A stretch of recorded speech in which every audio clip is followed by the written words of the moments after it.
sorry about that. My cat ended the video. Why did you do that, you crazy monkey? Alrighty. We're on chapter 7. Anyway. We're up to Reggie Jackson.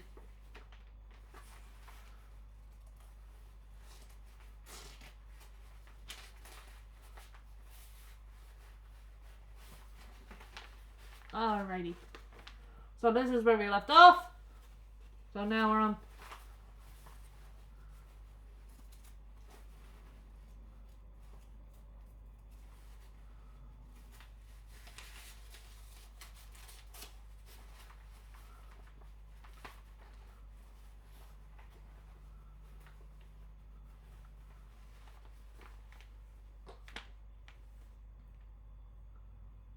We also had a big eagle. He was so cocky that Tom thought he was obnoxious. One of his own teammates once said to him, "Was not enough mustard in the world to cover that hot dog."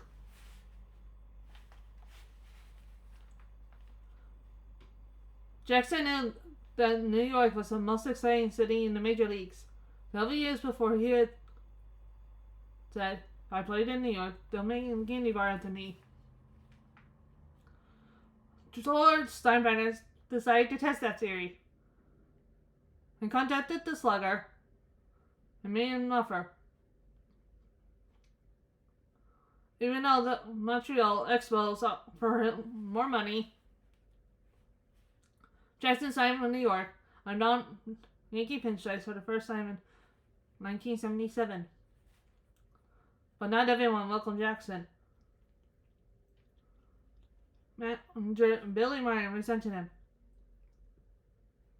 And Jackson gave an interview as he insulted Yankee captain Truman Munson, saying, "I'm the straw that stirs the drink. Munson can only stir it bad."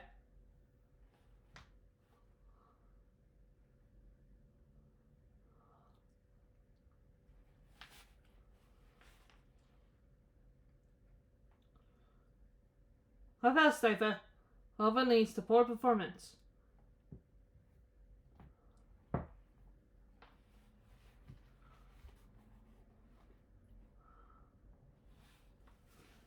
Emmy, no. Emmy, why you gotta sit on that? Missy Toshi.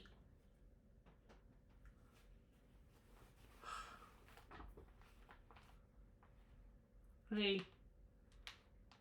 And Jackson and the Yankees got up to a slow start. Then in mid-season, and national televised game in Boston against the Red Sox, Jackson muffled a fly ball. Lee Martin replaced him in the middle of the game.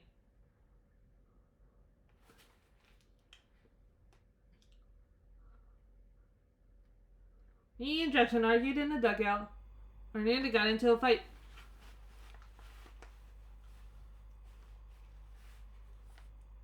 One Yankee termed Yankee clubhouse the Bronx Zoo. Gradually, the Yankees were able to put the incident behind them, and suddenly started playing better baseball. Jackson got hot, young pitcher, Ronnie Gucci, dry. It's great. And the Yankees raced to the division title. They defeated the Royals in the playoffs to make this race for the second year in a row. This time, the Yankees faced the Dodgers in the World Series. And during Game 6, the Yankees led 3-2. One victory and will make them world champions. Reggie Jackson had been playing well and had smacked 2 home runs. One in Game 4 and another in his last at bat in Game 5. Still, no one was prepared for his performance in Game 6. He watched his first at bat, but when it came to the plate the second time, smack! Jackson drove the ball to right field seats for a home run that put New York ahead 4-3. When Jackson got back to the dugout, he looked at the camera and gestured very much like Babe Ruth in the 1932 World Series, held up one finger.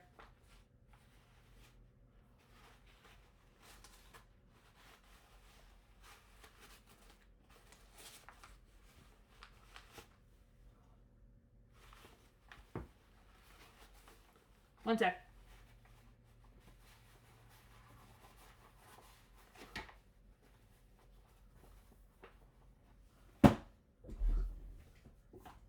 Really, Yummy? Why you gotta sit on that? Stop sitting on my stuff. Let me see. You? Lay down. Stay up on my stuff.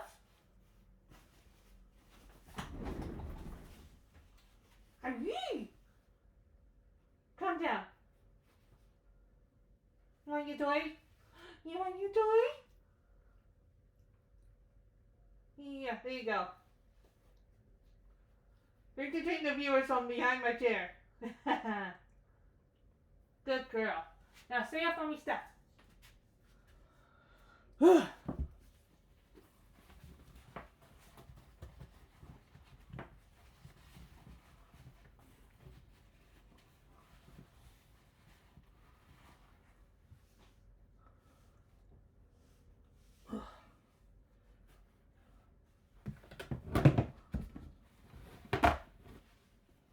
Aha. This works out better.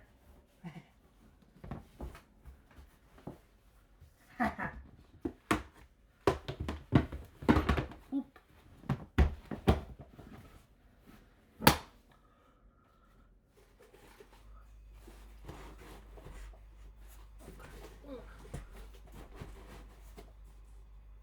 Okay.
Now I'm ready.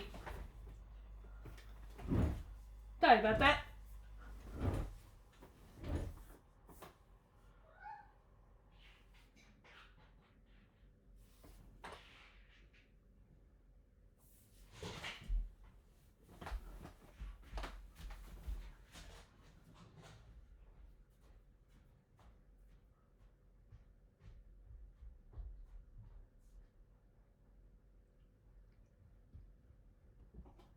Why do you want to distract from me?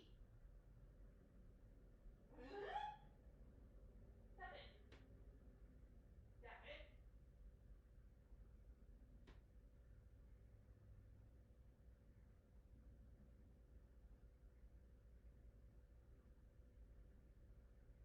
Lay down.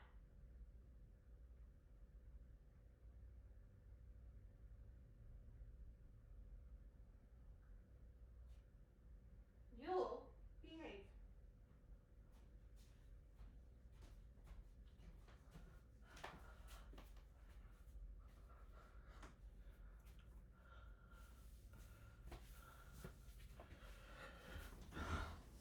Alrighty.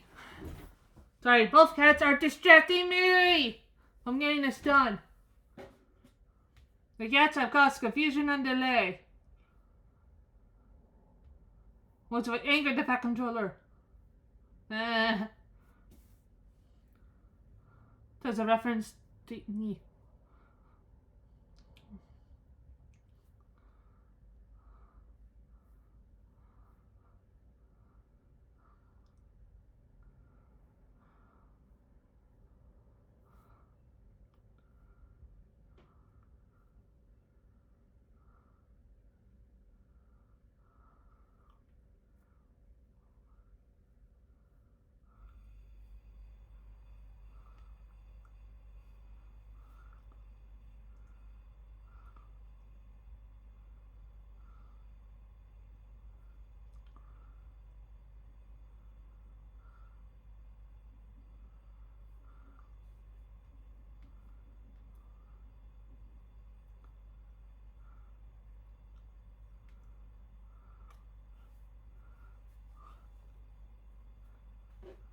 Alrighty.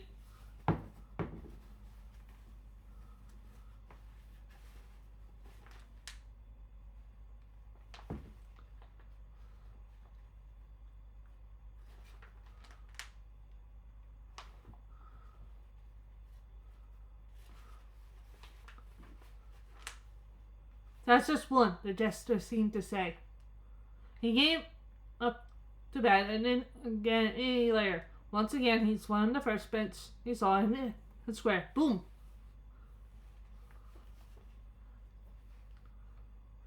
The ball rocketed into the right field stands for his second home run. This time when he got to the dugout he held 12 fingers. Those two plus the home run he hit his last at bat in game 3. Jackson hitting 3 home runs in 3 strings. When Reggie came out to bat again in the 8th inning, Yankees fans were on their feet, Reggie, Reggie, Reggie. And everyone was wondering if he could hit another home run. This time he faced veteran knuckleball pitcher Charlie Hug. Knuckleballs are foamed slowly and dance through the air. They are very difficult to hit cleanly. Rook's first pitch landed over the plate. Jackson on his heels. For the third time that day, the sound of his bat hitting the ball echoed through the ballpark. The ball took off towards center field. Jackson stood at the plate in a moment, watching. Nice. Slowly started jogging to first.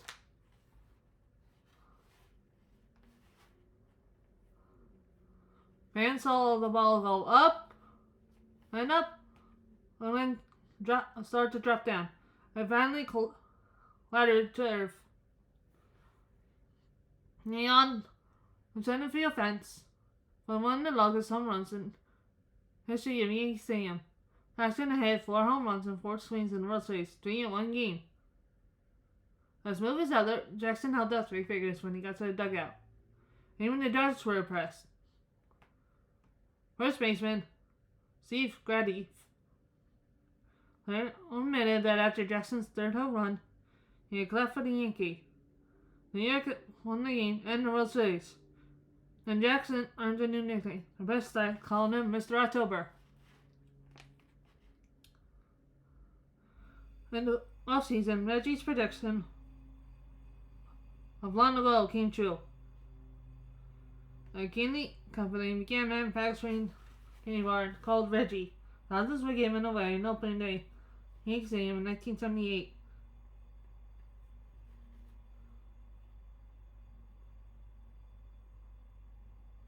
Unfortunately, thousands were hurled back onto the field. It was a bad omen.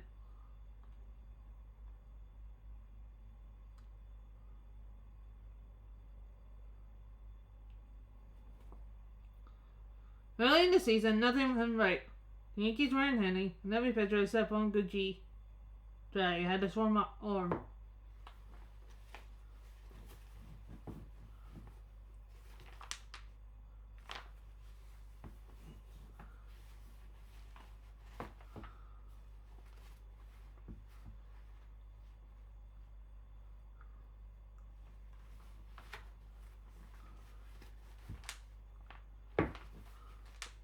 Almost spawns of Gucci Dry hit the Yankees above .500.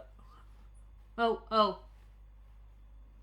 Gucci Dry wasn't very big, he flew hard and his slider was almost unhittable. On June 17th, he set a club record with 18 strikeouts in one game. But he couldn't pitch every game. The Yankees were losing and everyone was on edge. Harding and Jackson clashed again when Reggie turned the ball after Martin ordered him to swing away. Jackson was fine and left the team.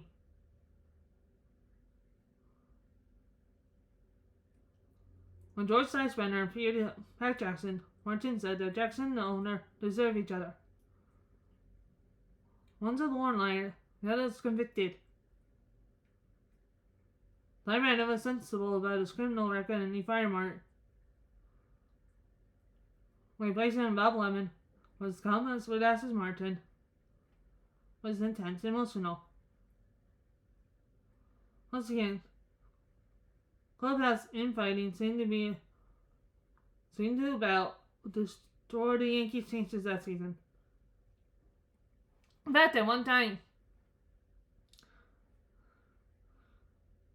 the Red Sox led the Yankees by 14 games in the race for the division title. No one thought the Yankees had a chance. But all of a sudden, Yankee players started playing. Three pitchers got healthy, and for the rest of 1978, the Yankees were almost unstoppable. Red Sox, meanwhile, went into a tailspin. In early September, the Yankees swept the Red Sox in a 4-game series. The pull within 1 game in first place. Last score now, 42-9. And what sports fans call the Boston Massacre. The two teams finished the season tied for first place. To decide the division title, they made a 1-game playoff. Fenway Park. Ronnie Gucci tied the game for the Yankees, so Michael Torres, Mick Torres, a one-time Yankee, pitched for the Red Sox. And during the 7th inning, the Yankees trailed. First two batters singled, and after a flyout, New York shortstop Bucky Dent stepped to the plate. Dent was in a terrible slump. For his last 20 games, his batting average was only .140. Now he fell behind in the count and fouled the ball off his foot. The game was delayed while the Yankee trainer attended to him. Dent couldn't lead the game. The Yankees had no one else to play shortstop. During the delay, another Yankee noticed that Dent's bat was chipped and gave him another, and then stepped back into the batter's box.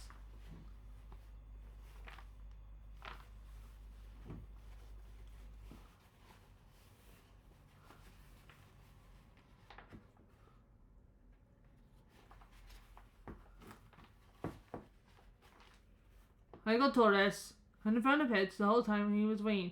Nathan went to den. Shortstop chopped at the ball and flew to left field. Fenway's Park left field fence, also known as the Green Monster, is very far from home plate, but is 37 feet high. Red Sox left fielder Carl Merkakis had driven back towards the wall, but fence. It was a routine fly ball. It wasn't. But the main case, stopped moving and looked up. The dense little fly ball leapt over the wall into the net that kept home runs from falling into the street.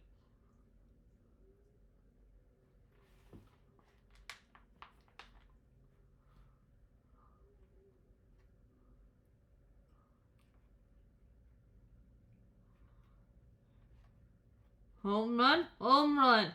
The Yankees couldn't believe it. The 21 homer put them ahead. 2 innings later, Yankee reliever Gus Gossage struck out Markakis on the final out of the game. The Yankees won 5-4 to take the division. For the 3rd year in a row, they beat the Kansas City Royals in the playoffs.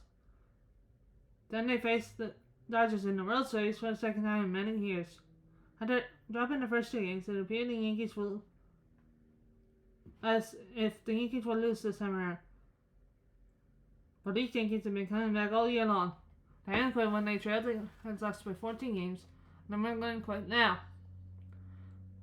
In Game 3, third baseman Greg Nellis made one spectacular stop after another, saving at least 5 runs to help the Yankees win 5-1. Then in Game 4, with the Yankees trailing 3-1 in the 6th inning, Reggie Jackson was hit by a throw while running the bases. Another Yankee came around and scored to pull within 1 run.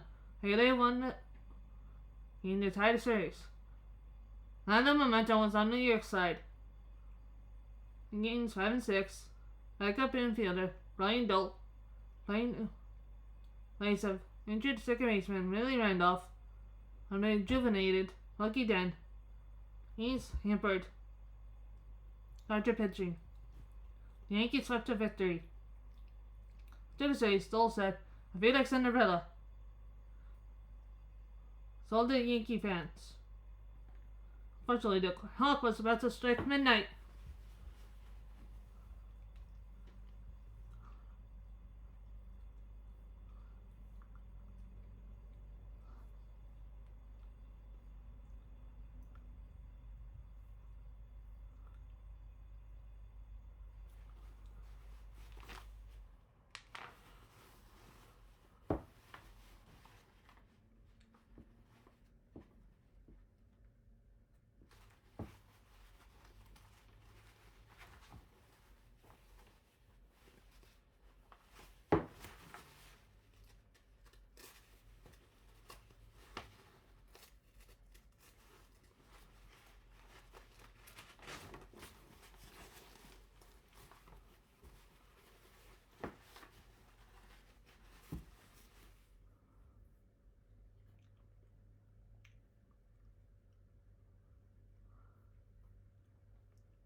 Chapter 8, 1979 to 1995.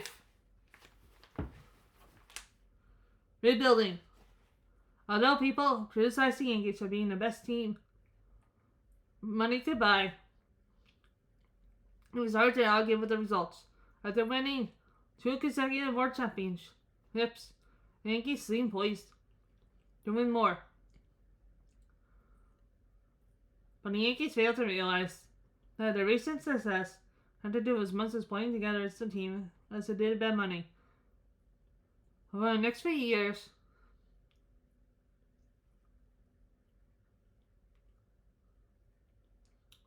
the team that seemed ready to become a dynasty would instead become disappointed. Steinbrenner had previously announced that Billy Meyer would return as manager in 1980. But when the Yankees got up to a slow start under Bob Lemon in 1979, Lemon was fired and Martin was hired back a year early. Then tragedy struck.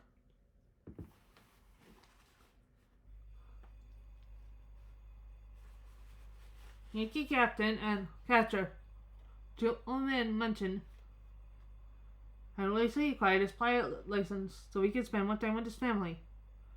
On August 2nd, he was practicing takeoffs and landings in his new plane.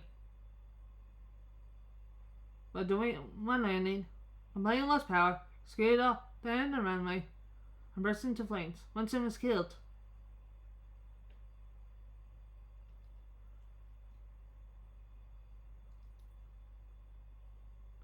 The Yankees never got up, nor the loss. They finished the 1980 season in 4th place.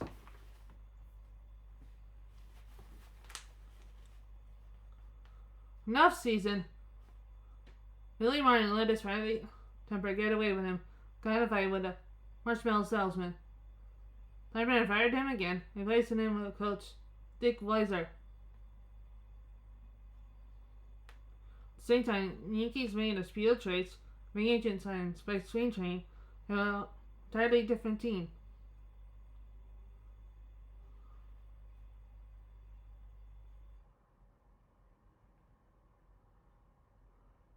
Fortunately, Halsey was a calming influence and got the team to play together.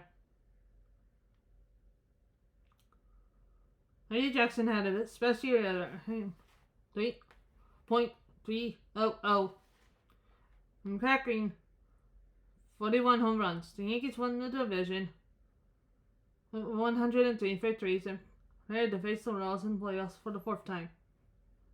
I can't see what was their magic number.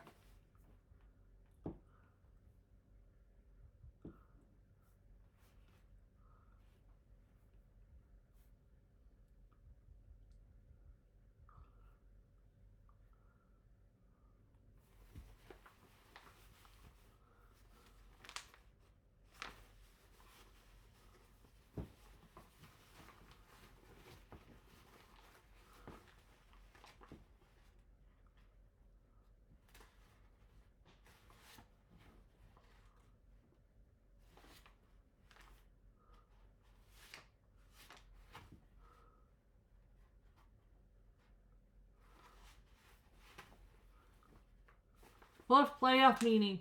4 games, 4 wins. Yankees were out before they had a chance to get started. George Steinbrenner was angry. He believed that unless the Yankees won the World Series, the season was a waste. And one has fired some of his coaches. When the manager refused, Steinbrenner fired him. General manager G. Michael became the manager.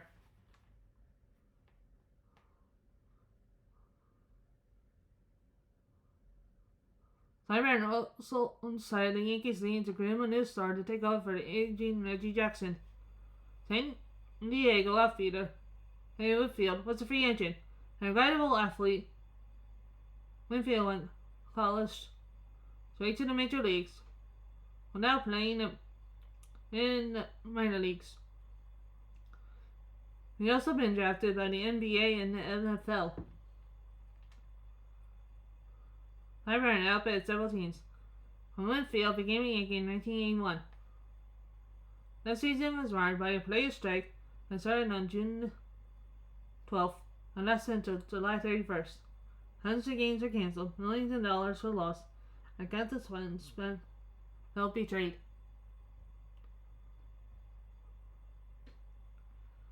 Major League owners then made the unusual decision to split the season into 2 halves. The number 1 teams in each division pre-strike will then play the number 1 teams post-strike to determine the division champs.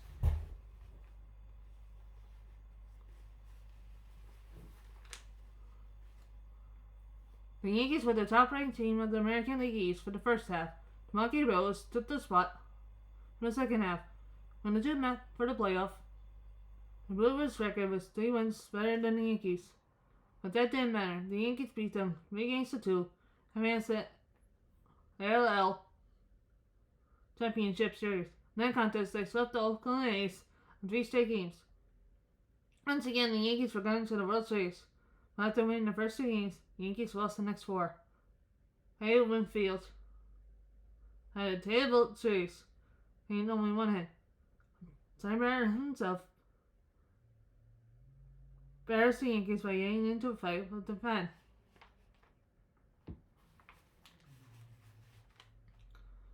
The Yankees were changing. Enough season. Reggie Jackson left as a free agent. And Steinbrenner kept changing managers. I understand an old favorite, Billy Martin. The Yankee players couldn't keep up with the ever-changing managers, but some players such as Harry Whitfield, Haji Grosjean, and a youthful pitcher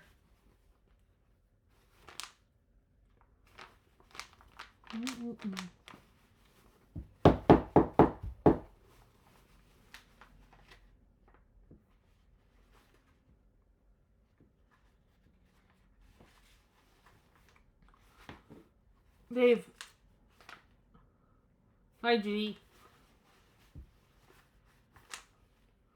had promising seasons, but the team finished in 5th place in 1982 and 3rd place in 1983. Time out of firing Martin once again, and in 1984 named Yogi Berra the Yankees manager. That year also saw the rise of another young Yankee. Nearly 500 players had been drafted ahead automatically in 1979 when the Yankees picked them. They had never expected him to be great, but he proved them wrong. And that only stopped at his minor league career. He hit the ball consistently, impressing the organization with his heads-up play. In 1984, he played his way to the Yankee lineup. Unlike Reggie Jackson and other Yankee stars who were the Big Eagles, Allie only cared about baseball. Kirky Puckett of the Minnesota Twins captured Manley perfectly. They called him Donnie Baseball. Over the next 5 seasons, Manley hit for .325 batting average and has 27 home runs, 42 doubles, 114 ribbies each season. In 1984, he won the batting titles. In 1985, was named American League MVP. Yet despite David Winfield and Don Mattingly, the Yankees just couldn't win. They scored plenty of runs, but never had enough pitching to finish in first place.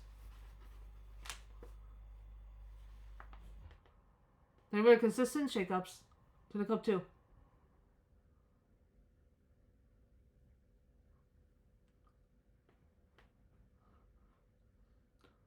For almost every year, the Yankees seemed to bring in a whole new group of players and a new manager. The best free agents began to avoid the Yankees.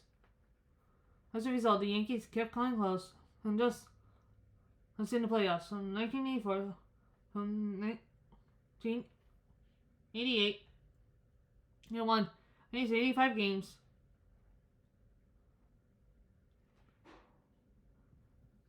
Each season, will never finish in first place or make the postseason.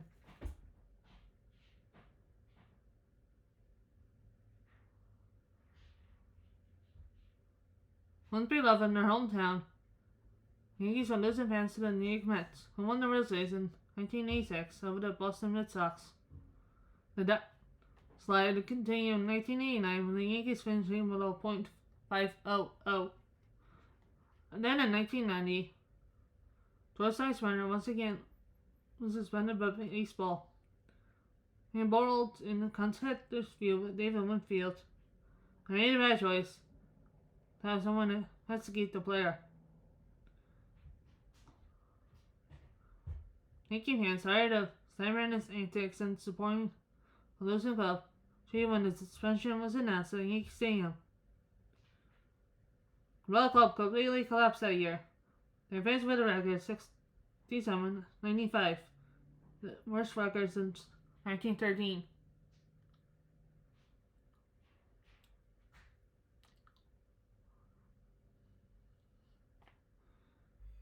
Even Don Mattingly played poorly. He hurt his back and was never the same player.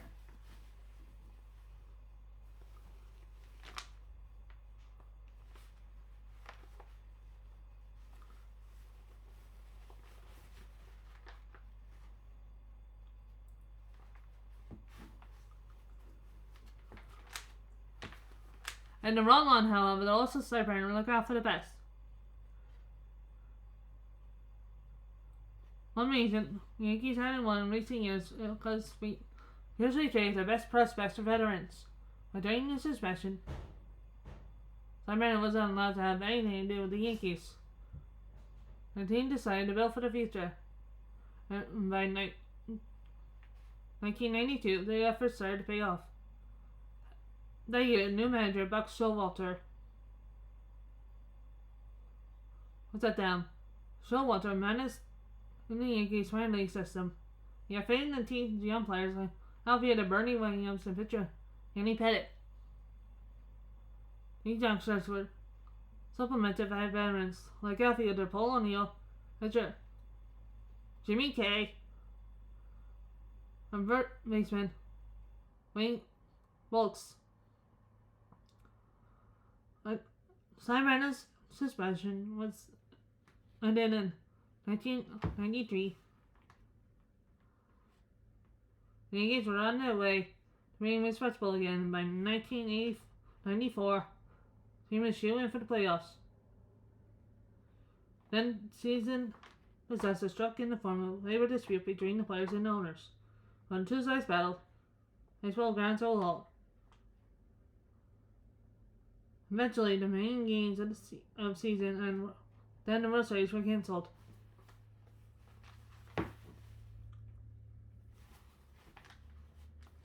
In 1995, the baseball strike ended and baseball changed the rules. Instead of two divisions in each league now had three divisions. Each division champion will make the playoffs as well as the team in each league with the next best record, a wild card team. For the first half of the 1995 season, the Yankees could hold Then in mid-season, pitcher David Cohn became available. The Yankees made a trade for him and also added Mets former slugger Darryl Strawberry. Although Strawberry had battled alcohol and drug problems, when he was healthy, he was still a terrific hitter. Owner Strawberry made a big difference. In the last 6 weeks of the season, the Yankees put on a charge. They didn't win the division, but they earned a playoff spot as a wildcard team. No one was happy at the dominant league. He was thinking of retiring because of his bad back. But he never had a chance to play in the postseason. And now he's getting his chance. The Yankees faced the Seattle Mariners, champions in the American League's Western Division. Today's fastball pitcher, Randy Johnson, and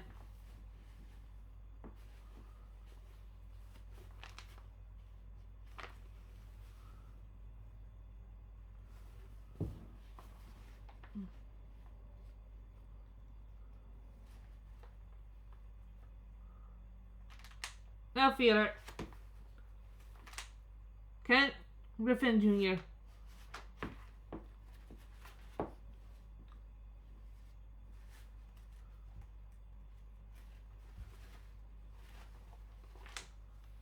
Mariners were a terrific team. The first 2 games were played at Yankee Stadium. The first game, the Yankees pounded Seattle 9-6. Second game lasted a exhausting 15 innings before Tim Nesbitt, the Yankees, hit a dramatic home run for the win. Unfortunately, now the Yankees had to travel to Seattle. Their hometown, the Mariners played much tougher, winning the next 2 games to set up for a Game 5 showdown. David Cohn gave it everything he had. But in the 8th inning, after following almost 150 pitches, he ran out of steam. Seattle hit him hard enough to tie the game into extra innings. Because of the 15-inning game, both teams were aggressive out the pitchers. The Mariners were using starting pitcher Randy Johnson in relief, while the Yankees were doing the same with starter Jack McDowell. The Yankees New York went ahead in the top of the 11th inning. In the 9th inning, Joey Coral, Kent Griffin singled. Edgar Martinez ripped a double. Griffin went out the float to plate, sliding across home with the winning run. The Yankees lost, and Don Mattingly's career was over. He had finished with a flourish, however, hitting the point. 4-1-7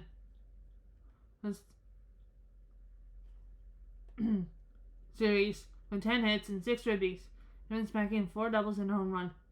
For a long dry spell, the Yankees were finally back where they belonged, in the postseason. Over the next few years, they would make that an annual occurrence.